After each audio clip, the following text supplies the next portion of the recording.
Okay, so I've been to Fort Rucker, which is the Army Aviation Museum. I've been to Pensacola, Florida, which is the Naval Aviation Museum. And of course, now we've got to go to the Air Force Museum. The Air Force Museum. And I'm here with my good friend, Marshall Fisher, who is also one of my best friends in the United States Navy, operations specialist like I was. And we have a really strong background in military aircraft. I mean, we were both what we refer to as air intercept controllers, sometimes referred to as forward air controllers. But we love aviation, so we're going to spend the day at the United States Air Force Aviation Museum.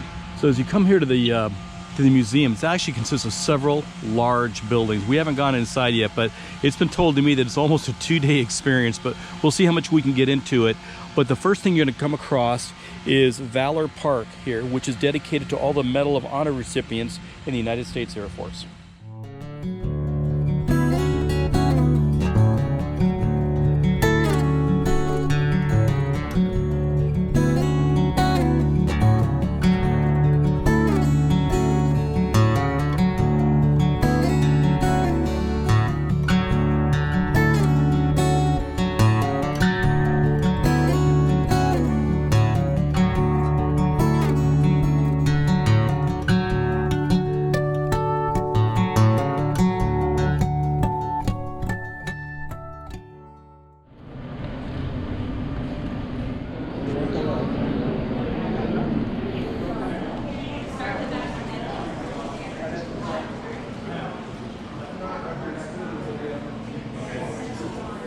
Souvenir aircraft locator map.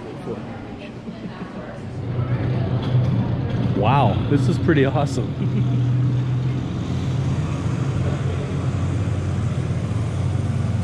Holy smokes.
So one of the amazing things they have here at this museum is this is the actual, not a replica, but it's the actual B-29 boxcar that was the bomber that dropped the second atomic bomb on Japan in Nagasaki. I'm just amazed it's here. I mean, this is really, really cool. I mean, obviously, dropping a bomb on Japan's not really cool, but the history behind it, and the plane here, is really fascinating. Not a replica, the actual plane. The actual plane. And if you're curious about the nose art over here, where it's got the Nagasaki, that's obviously added. They don't have an exact date. That was actually added sometime after the bomb was dropped. But it's just really amazing. And this, if you get an idea on how big these B-29s are, and this is inside a huge, massive hangar with all sorts of major, huge bombing aircraft in here. Looks like B-25 Mitchells and things like that. This is really quite the display in here. And this is just one of several buildings that the museum's got.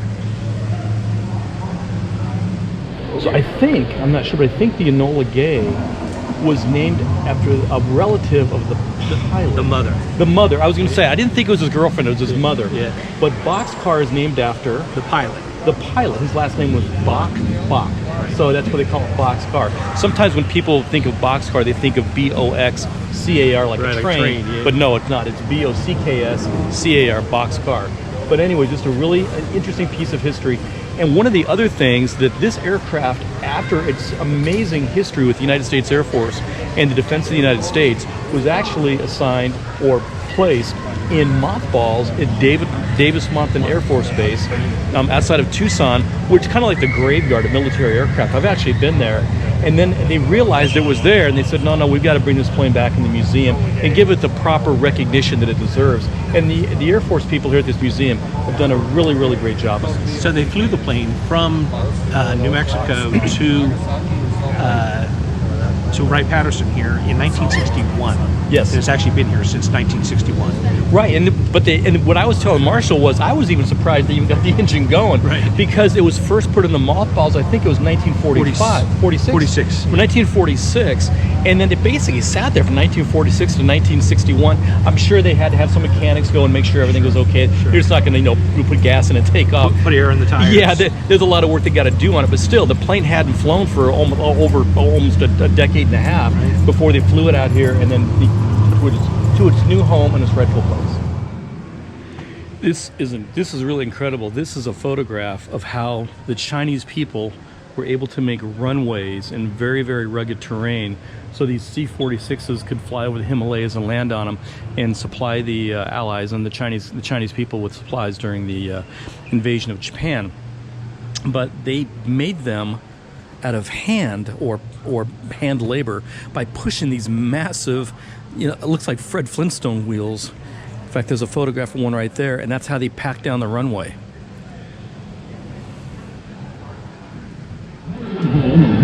Mickey Mouse, artist Walt Disney orders his famous cartoon characters into battle dress. They're in popular demand as emblems for the armed forces. Here's how an Air Corps insignia is created.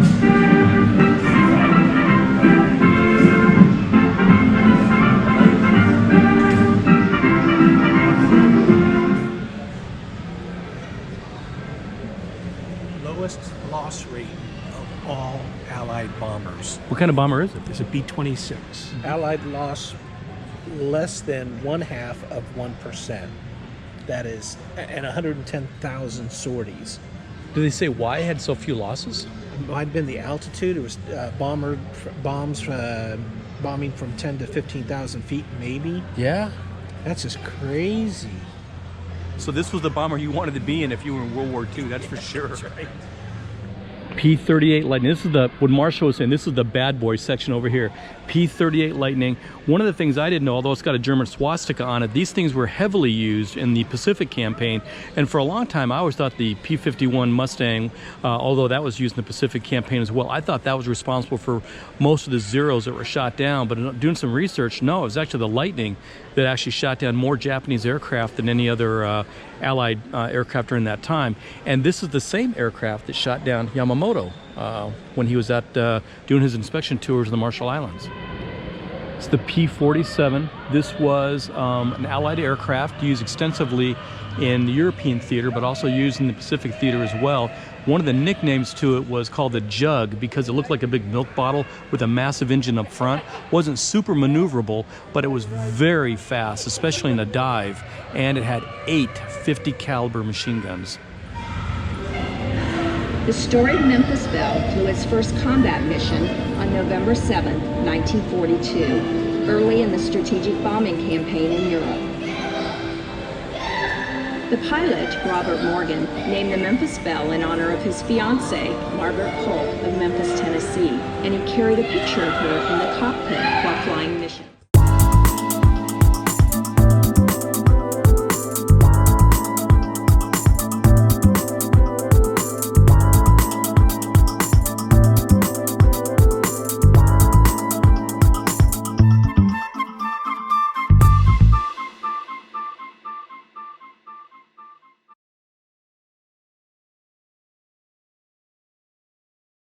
So this museum is full, chock full of amazing, amazing historical aircraft. This is the original Memphis Belle, the B-17 that flew in World War II, and it was the first heavy bomber to complete 25 straight missions over enemy territory without getting shot down. Now, she was shot up a few times and received some damage, but she was never shot down. And then at the end of that, she flew back to the United States and went on a campaign war bonding mission to generate war bonds for the war effort. But really an amazing aircraft. Several movies have been made about the Memphis Belle, but just a historical piece of incredible history. Remarkable to me is in the span of 40 years, the variety of aircraft that were developed from the Wright brothers to this point. In 40 years. In 40 years. Phenomenal. In 40 years. You had one from the Wright Flyer, which was, when did they first fly? Around 1908. 07. 1908. And then this aircraft was flying in 1942, which is the B-24 Liberator.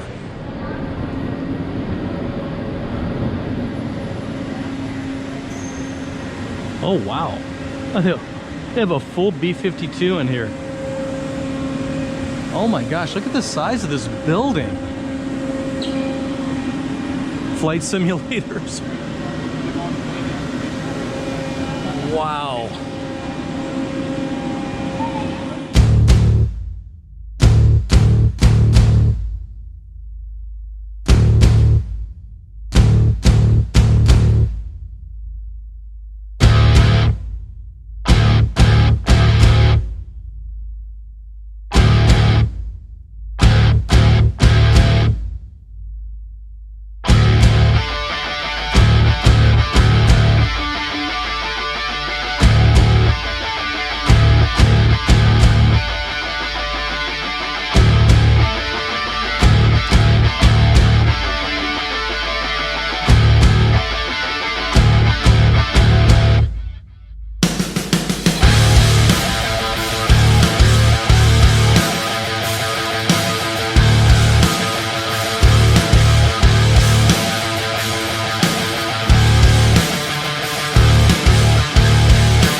Jessica.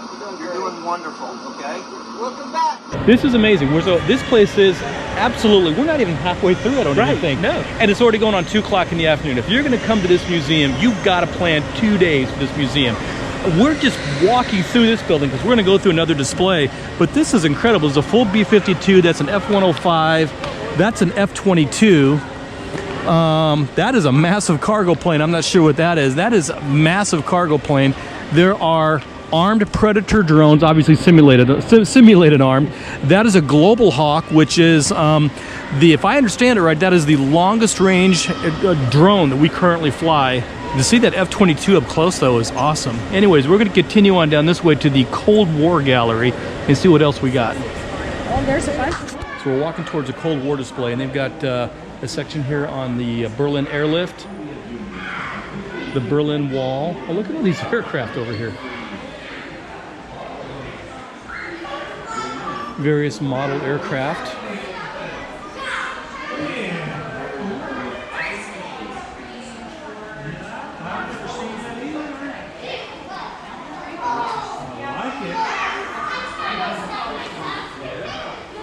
Now, I'm interested to see what this is. Berlin Airlift dog parachute. This parachute was specifically made for Vittles, a dog that flew 131 missions with its owner, First Lieutenant Russ Stieber, during the Berlin Airlift. General Curtis LeMay named the dog and ordered the parachute made for him. Vittles, a boxer, accompanied around 2,000 flying hours, but never had to use the parachute. His own Lieutenant Stieber did have a bailout of a C-47 over the Soviet zone on one occasion, but Vittles was not with him on that trip. Stieber was captured and returned to the West a few days later. AC-130. AC-130, death from above. You do not want to be on the receiving end of this aircraft. And then F-117, F-15. It's just 29. It's just interesting to walk through the United States Air Force Museum and see a MiG-29 sitting here, because this is still a top-line Russian fighter. I don't know if I'd say that. You know, what are they looking at now? It's the F-30 or the MiG-35. It was a top-line Russian fighter when we were in the dead. Navy. It is Yeah, dead. when we were in the Navy, this was a top-line Russian fighter.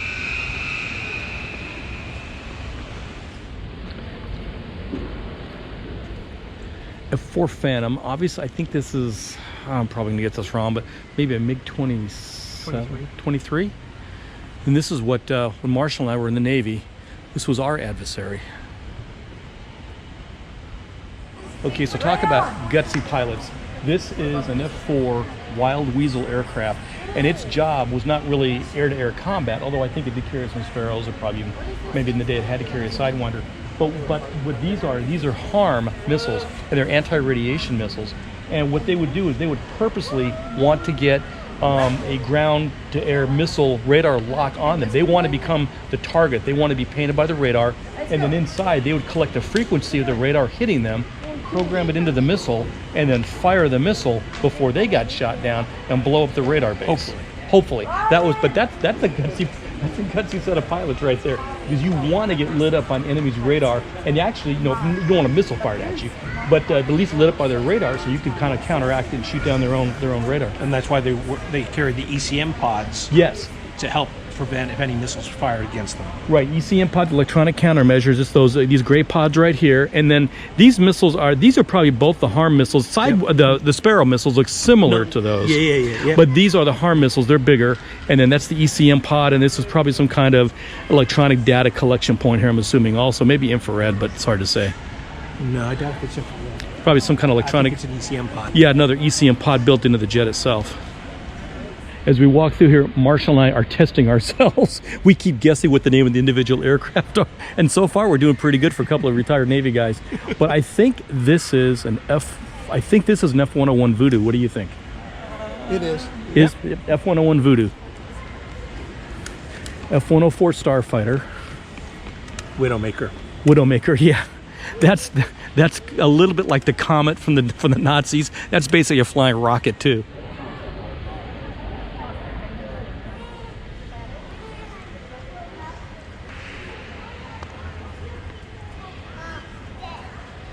So do you know what this one is?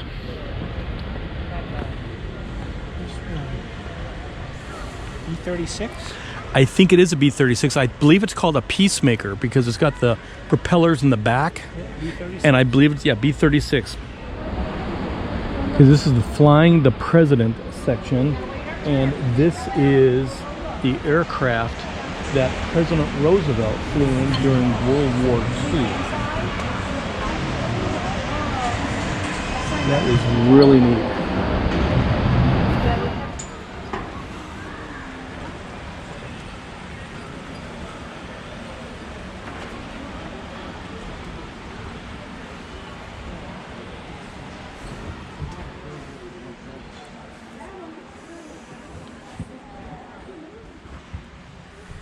The equivalent of Air Force One in 1945.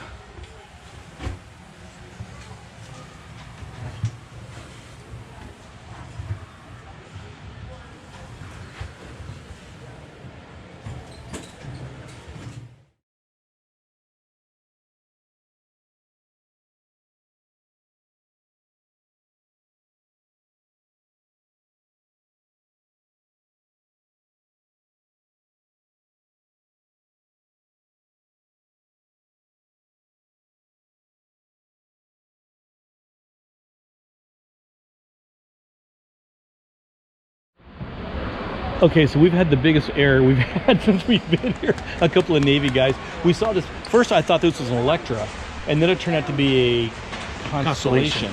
It's not an Electra, it's a Constellation, but I do know this for sure. It is the plane that President Eisenhower flew on. Well, that's why we got it wrong. Yes. It had to do with politicians. Yeah, that is correct. Put politicians in the mix, it gets all screwed up. But this is, and Marshall, get this right for me. So this is a Super Constellation. Super Constellation. Or the L-1049, built by Lockheed. And a Columbine 3. Now, it doesn't say if it was called Air Force One, although I'm assuming it probably was, because it was operated by the Air Force, but I can't figure out what was the first plane to be called Air Force One. Then I Googled it, and it said the Columbine 2 was the first aircraft to be called Columbine 1. I'm sorry, Columbine 1. It was oh my goodness, no, I'm getting all mixed up. Columbine 2 was the first referred to as Air Force 1. Yes, Columbine 2 was the first aircraft referred to as Air Force 1. But I don't know if they have a display here of Columbine 2 or even what president flew on it. But this is Columbine 3. Eisenhower flew on it. In just a minute, we're going to go take a tour and see what it looks like inside. And then the 707 Air Force One, which was first flown by President John F. Kennedy, and then obviously after his assassination, Johnson, and then I believe Nixon even flew it. I don't think, if my memory serves me right, I'm not sure if the 747 version actually came on until Ronald Reagan became president. I'm not sure of that. But this type of aircraft was flown by several different presidents, starting off with John Kennedy.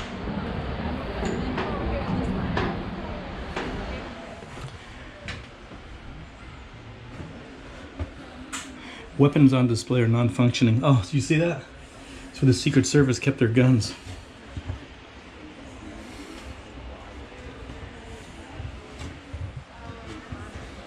So HF radios, cryptos, KG-84s, KG-58s.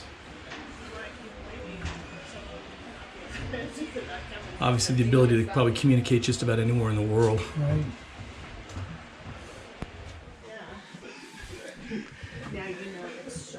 It's the press corps.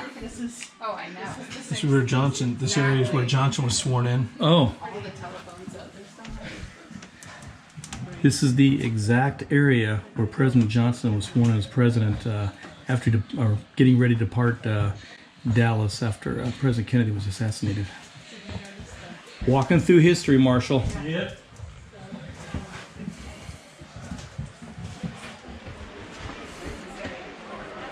Flight crew of SAM 26,000 made room for President Kennedy's casket by removing this partition and the first 4 seats. Oh my gosh. So this is the exact area right here where President Kennedy's casket was at when they left Dallas. I almost get goosebumps. In fact, you do get goosebumps. One. Yeah. I redeemed myself. I redeemed myself. Maybe that's the only one. Fat Albert. Hey. Marshall was questioning me, are you sure the Navy operates C-130s? And I had to think for a second. I go, I didn't make another goof up on my video, did I? And then I remembered the Blue Angels operate a C-130. So maybe the only C-130 the Navy operates, but the Navy does operate a C-130. Probably should have done this when we first left the building, but Marshall and I were engaged in one of our famous Navy conversations, which tend to monopolize every time we start talking about it. But I had a great time. And in fact, just like you said, it takes 2 days to go through this museum. Yeah, I'd probably say that we probably did... Well, in fact, there was one entire section we missed. There was one B-52 we didn't walk through and some other aircraft like that. But no, great time out here in Dayton, Ohio, at Wright-Patterson Air Force Base. Completely free to get in. Doesn't cost you any money at all. Plan to spend, I mean, if you really want to get a full taste and flavor of everything going on, really plan 2 days. Yeah, if you want to read all of the displays and really learn much more, not just about world history and war, but the development of aviation, you really need to devote a couple days to take the time to go through and read all the exhibits. Absolutely, and then the history of some of the displays there are incredible to me. They have the original boxcar B-29, which dropped the nuclear bomb on Nagasaki. Then they had the Air Force One, the 707 Air Force One, where President Johnson was sworn in after President Kennedy's assassination, and President Kennedy's casket was actually in the rear part of the plane, where you can see they removed some of the seats and they put the rear casket there. That was kind of gave me goosebumps to be that close to where President Kennedy was at.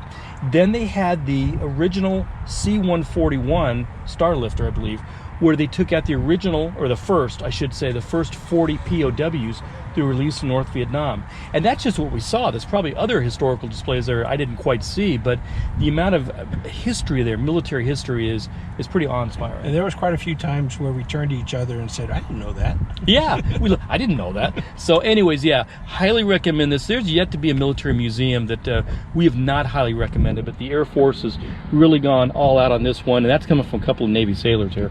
But definitely would recommend, if you're anywhere in the Dayton, Ohio area, that you try to spend at least 2 days here at the museum. And they do have I think they have 2 cafes actually. Well, I think only one was open. Only one was open, but yeah, maybe after they're kind of releasing some of their COVID restrictions, but they do have the flight simulators are up and things like that for the kids, and there were a lot of kids who are having a great time too. Sure. So anyway, so again, if you're anywhere in the Dayton area, make sure you come by the Air Force Museum at Wright-Patterson Air Force Base and at Blue Line RV Adventures. At this point, we're supposed to say, we got your 6. So at at Blue Line RV Adventures, we got your 6. I'm not going to cut any of that out.